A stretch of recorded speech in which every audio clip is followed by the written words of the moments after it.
Welcome to the channel. I'm the Swedish dividend investor. Guys, today we will do a deep dive into Starwood Property Trust, ticker STWD. Starwood is a high yielder. Yes, I know. I've been chapping about high yielders for the latest months. They do play a big part in my portfolio, and that sweet income does matter. We will do like always, a look into the financials and try to do a valuation, so we know what we want to pay. But I also want to show you something after the valuation, so stick around for that.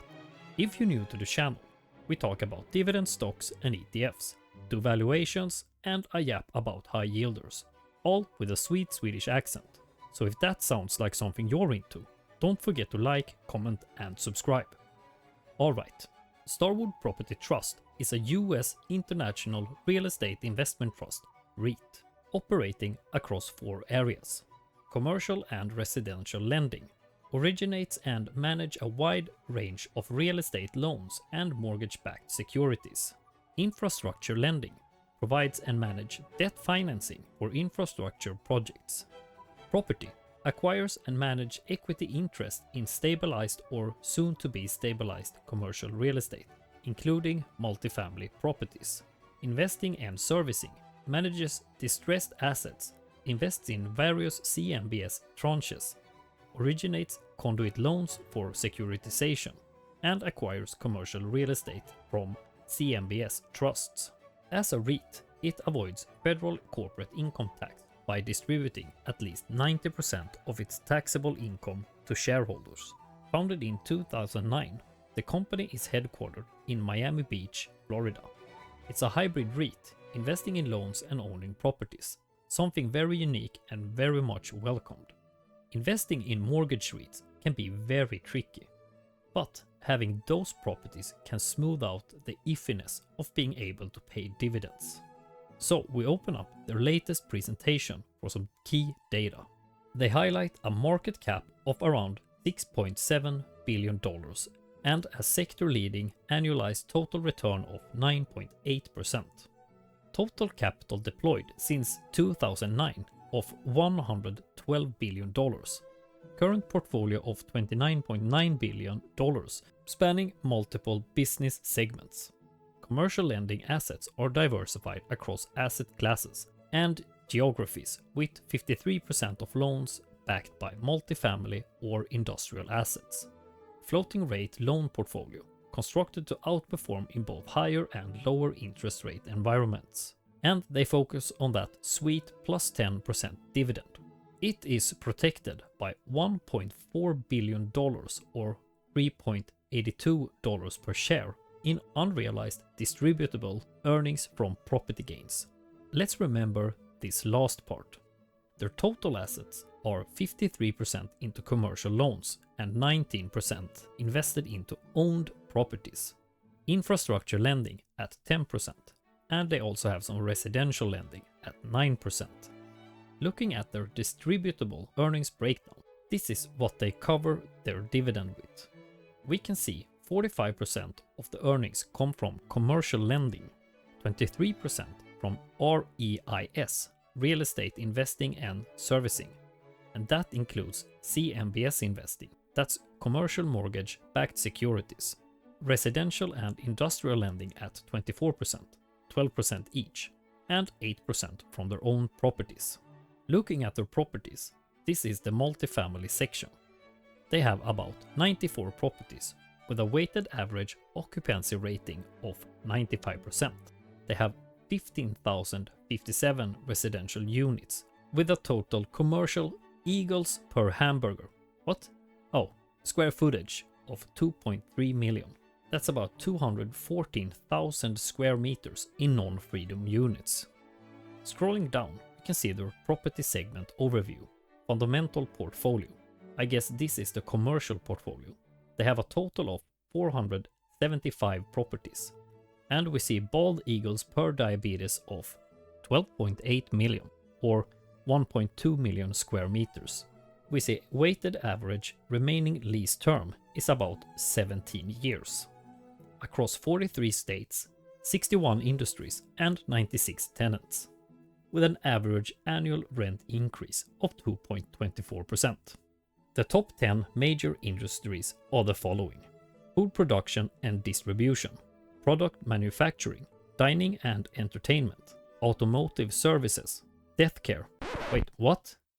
Oh, that's a thing apparently. Healthcare, grocery and convenience stores, dealerships, furniture stores, and warehouse and distribution.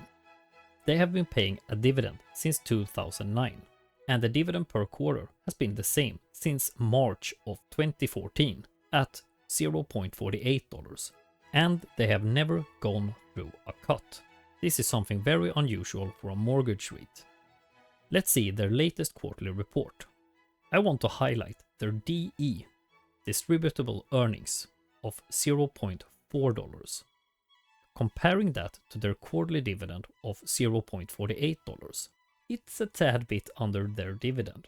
If we scroll down, we can see their 9-month total DE of $1.27 can't cover their 3-quarter dividend of a total of $1.44. But remember, they also had $3.82 per share in excess unrealized distributable earnings from property gains. So I'm not that worried that they will cut the dividend anytime soon. We are moving from a high interest rate environment to a low one, and I think they will be able to rebalance and find their way. However, we might need to keep an eye on that number.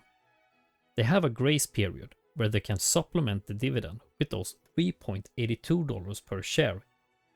Barry Standlicht, the CEO of STWD, said this: "As interest rates move lower and transaction volumes ramp, our ample liquidity offers us a great opportunity to continue growing on all our cylinders." Talking about DE, unlike GAAP net income, distributable earnings attempt to filter out temporary or non-operating accounting noise, like unrealized fair value changes, to give investors and management a clearer view of ongoing profitability and distributable cash flow potential. So, now we have a pretty good overview of the business, so we will do a valuation of the company. Now, since they don't operate like a normal business, I figured we will just do a dividend valuation. Since, let's be honest, you don't really buy them for capital appreciation, you buy them for the dividend. You might think, but the Swedish dividend investor, they haven't grown their dividend for quite some time. I got you, bro. Even if they don't grow their dividend, we can still get some value from this investment. So, I've entered their dividend of $1.92. Like I said, we can still get a decent return. So, we are first going to assume zero growth for all cases, since that's what's up during the last 12 or so years. The calculation goes on for 10 years. The only things we will change is the terminal multiple. This adjusts the yield the market wants from STWD 10 years in the future. A higher multiple means a lower yield and a higher present value. A lower value represents a higher yield and a lower present value. For normal case, I've simply gone with a multiple of 10. 100 divided by 10 is 10, so a 10% yield 10 years in the future. Just like today, making the present value $19.2. Best case, I went with a multiple of 11, so that's a yield of 9.09% 10 years in the future, landing us at a present value of $19.94.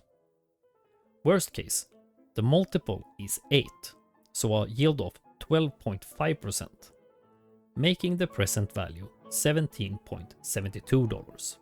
Now, we saw the DE before was $0.4 per share and quarter, so let's adjust the dividend to reflect a dividend payout ratio of 100% of that number. Annualized, that's $1.6. That gives us a present value of $14.77 and a yield of 12.5% 10 years in the future. I don't think it will be that bad, but it could be something to keep in mind. Let's change it back to the current dividend. We also do a mixed valuation using a probability factor. I've gone with 60% for the normal case and 20% each for the best and worst case, landing us at a fair price of $19.05 or $17.15 with a 10% margin of safety. And looking at the price, we are somewhere just between that. Before I give you my thoughts on this, I want to show you guys something. So, this is the market beat dividend calculator. I've entered the stats for STWD, quarterly dividends, reinvested, starting principal of $1,750. That's about my other positions in my high yield portfolio. A tax rate of 15%, a yield of 10.4%, zero dividend and share price growth, and 20 years invested. So let's take a look. Ending balance is $10,156. A total return of over 480%. Average annual return of 9.19%. And this is the cool part. Annual dividend income of $1,098.22. Damn. And we can see the dividends contributed to all the gains. And we got a yield on cost of 57.47%. Let's be a little pessimistic. Let's go with negative 0.5% growth of the dividend and the share price for 20 years. And the results speaks for themselves. Pretty nice returns. However, investing isn't this simple, as we know. But I just wanted to highlight this, and it's something to keep in mind. High yield with low or zero growth can work. So, what's my conclusion? I like this. I talked about them in another video. Digging deeper makes me want to take a position. Now, this will not be a big position in my overall portfolio. Heck, it's just around 1 to 2%. For my high yield portfolio, it's a different story. I want to have about 8 to 10 companies or assets producing an average portfolio yield on cost of around 10% pre-tax. I'm up to 5 positions currently. And this fits the slots for number 6. So for me and my current strategy, I say it's a buy for my high yield portfolio. But what about you guys? Do they seem too risky? Is the high yield appealing? Let me know in the comments down below. As always, don't forget to like and subscribe if you enjoyed these styles of videos. I'm the Swedish Dividend Investor, and I will see you in the next one. Stay smart, stay patient, and keep stacking those dividends. Ha det gött!